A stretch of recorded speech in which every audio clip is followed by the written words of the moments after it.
রাসূল করিম সাল্লাল্লাহু আলাইহি ওয়াসাল্লাম বলেছেন যে নামাজ যে ব্যক্তি পড়ে না, আল্লাহ পাকের সাথে তার কোনো সম্পর্ক বাকি থাকে না।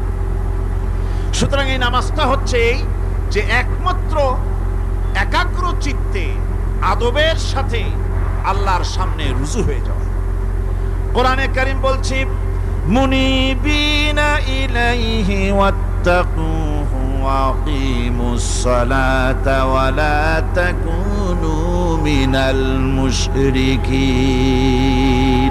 তোমরা আল্লাহর দিকে রুজু হয়ে যাও এবং তাকে ভয় করে অন্যায় কাজ থেকে বিরত থাকো, আর নামাজ কায়েম করো, মুশরিকদের অন্তর্ভুক্ত হয়ে যেও না।